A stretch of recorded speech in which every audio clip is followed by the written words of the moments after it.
नमस्कार दोस्तों। अहमदाबाद के नरेंद्र मोदी स्टेडियम में आज एक ऐसा मुकाबला देखने को मिला जिसने कीवी टीम के आत्मविश्वास को पूरी तरह से हिलाकर रख दिया है। टी20 वर्ल्ड कप 2026 के ग्रुप डी के इस महामुकाबले में दक्षिण अफ्रीका ने न्यूजीलैंड को हर विभाग में मात देते हुए एक तरफा शिकस्त दी है। दोस्तों, इस करारी हार के बाद न्यूजीलैंड के कप्तान मिचेल सेंटनर का चेहरा उनकी टीम की बेबसी बयां कर रहा था। मैच के बाद जब वे प्रेजेंटेशन के लिए आए तो उन्होंने न केवल हार स्वीकार की बल्कि अपनी और अपनी टीम की गलतियों का जो कच्चा चिट्ठा खोला उसे सुनकर हर कोई हैरान रह गया।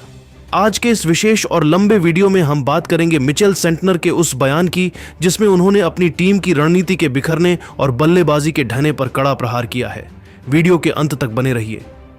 अहमदाबाद के ऐतिहासिक और विशाल नरेंद्र मोदी स्टेडियम की पिच पर जब आज टॉस की बाजी हारने के बाद न्यूजीलैंड की टीम पहले बल्लेबाजी करने के लिए मैदान पर उतरी तो शुरुआत देखकर ऐसा लग रहा था कि आज रनों का सैलाब आने वाला है।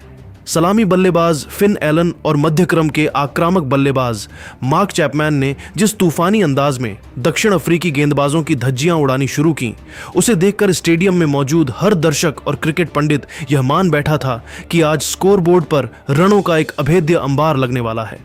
मैदान के चारों तरफ चौकों और छक्कों की बारिश हो रही थी, लेकिन जैसे ही दक्षिण अफ्रीका के गेंदबाजों ने अपनी लय पकड़ी और मैच में वापसी की, पूरी की पूरी कीवी टीम किसी ताश के पत्तों के महल की तरह भरभराकर बिखर गई।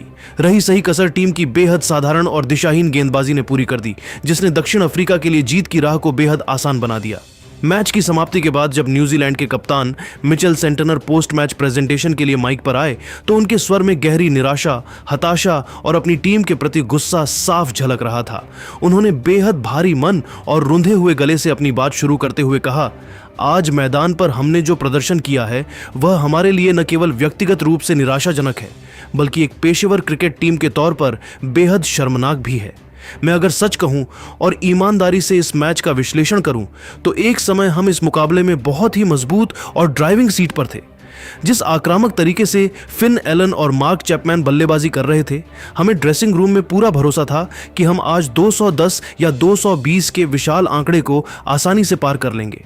लेकिन जैसे ही मार्क चैपमैन 48 का महत्वपूर्ण विकेट गिरा, हमारी बल्लेबाजी का पूरा क्रम मानो किसी ताश के महल की तरह ढह गया। मध्य क्रम का कोई भी खिलाड़ी उस नाजुक मौके पर जिम्मेदारी लेने को तैयार नहीं दिखा और हमने वहां से मैच की लय पूरी तरह से खो दी। मिचेल सेंटनर का आत्ममंथन यहीं नहीं रुका। उन्होंने अपनी खुद की बल्लेबाजी और मैदान पर लिए गए फैसलों पर भी कड़ी आत्म आलोचना की और अपनी गलती को दुनिया के सामने स्वीकार किया। उन्होंने आगे कहा, मैं आज अपनी व्यक्तिगत बल्लेबाजी से भी बहुत ज्यादा निराश हूं। मुझे स्वीकार करना होगा कि आज मैं मैच की कठिन परिस्थिति के हिसाब से बहुत ज्यादा स्लो खेला, जिसकी उस वक्त जरूरत नहीं थी। मेरे इस धीमे खेल और डॉट बॉल्स के कारण दूसरे छोर पर बल्लेबाजी कर रहे डैरिल मिचेल पर रन बनाने का दबाव निरंतर बढ़ता चला गया।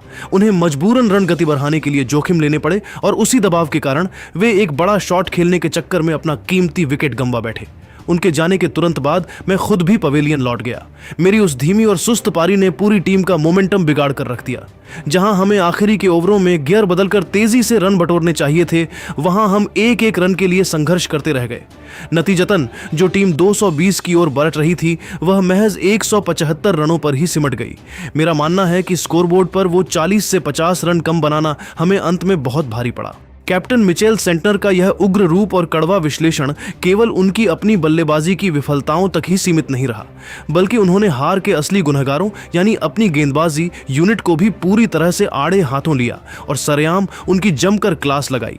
अहमदाबाद की उस उमस भरी रात में पावर प्ले के पहले 6 ओवरों के विनाशकारी खेल को हार का सबसे मुख्य और बुनियादी कारण बताते हुए उन्होंने बेहद तीखे और चुभने वाले शब्दों में अपनी भड़ास निकाली। सेंटनर ने 2 टूक शब्दों में कहा, अगर मैं पूरी ईमानदारी, पारदर्शिता और बिना किसी बनावटी लाख लपेट के अपनी बात कहूं तो हकीकत यही है कि हम यह मुकाबला मैच की आखिरी गेंद पर नहीं बल्कि पहले 6 ओवरों के उस खौफनाक पावर प्ले में ही पूरी तरह हार चुके थे।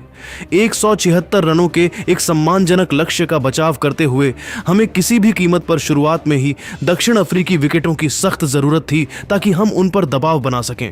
लेकिन इसके उलट हमारे गेंदबाजों ने प्रोटियाज बल्लेबाजों को हाथ खोलने और खुलकर खेलने के इतने ज्यादा खुले और आसान मौके दिए कि उन्होंने देखते ही देखते मैच को पूरी तरह एक तरफा बना दिया।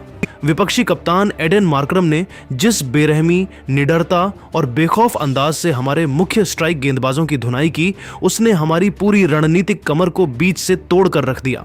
मार्करम की वो तूफानी और आक्रामक बल्लेबाजी आज हमारे गेंदबाजों के लिए साक्षात काल बनकर आई थी। उससे पहले क्विंटन डी कॉक ने जिस विध्वंसक और आक्रामक अंदाज में पारी का आगाज किया था, उसने हमारे अनुभवी गेंदबाजों को भी पूरी तरह से उनकी लाइन लेंथ और लेंथ से भटका दिया था। डी कॉक के आउट होने के बाद एक पल के लिए हमें लगा था कि शायद अब हम मैच में थोड़ी वापसी कर पाएंगे, लेकिन रयान रिकेल्टन ने क्रीज पर कदम रखते ही रन बनाने का कोई भी छोटा मौका हाथ से नहीं जाने दिया।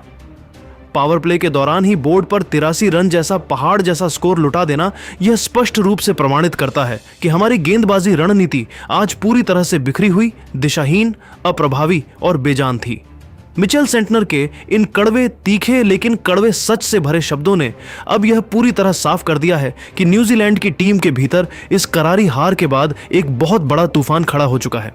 कीवी टीम के मैनेजमेंट और खिलाड़ियों के बीच अब विश्वास की कमी साफ दिखाई दे रही है और यह तय माना जा रहा है कि आने वाले महत्वपूर्ण मैचों में टीम की प्लेइंग 11 और रणनीति में बहुत बड़े और चौंकाने वाले बदलाव देखने को मिल सकते हैं।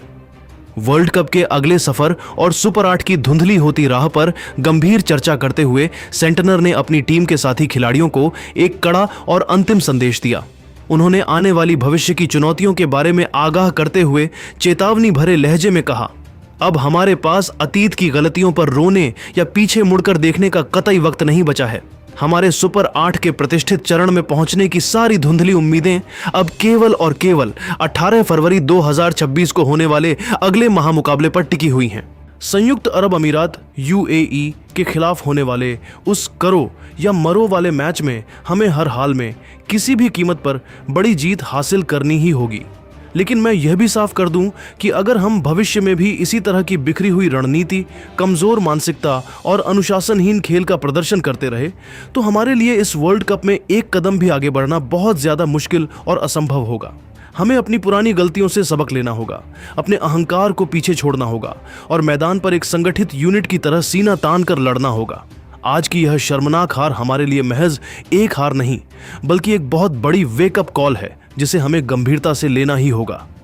सेंटनर का यह विस्फोटक और जज्बाती बयान इस बात की पुष्टि करता है कि कीवी खेमे में इस समय सब कुछ सामान्य नहीं है और टीम के भीतर एक गहन आत्ममंथन और कड़े फैसलों का दौर शुरू हो चुका है।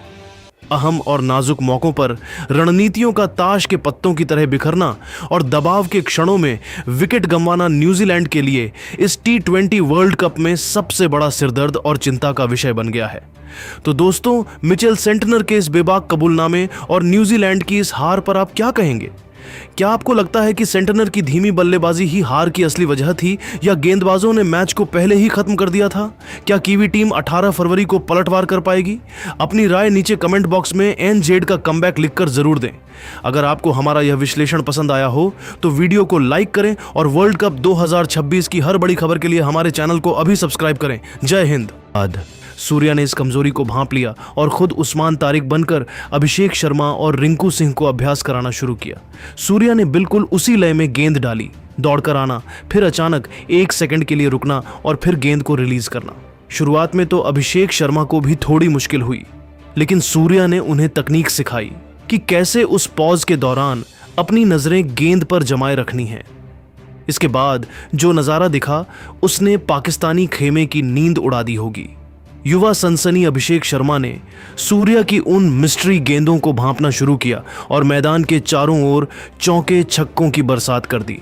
अभिषेक के बल्ले से निकलने वाली आवाज बता रही थी कि वे अब किसी भी मिस्ट्री के लिए तैयार हैं। लेकिन दोस्तों, सबसे अच्छी बात और सबसे बड़ा सरप्राइज तो रिंकू सिंह की बल्लेबाजी में दिखा।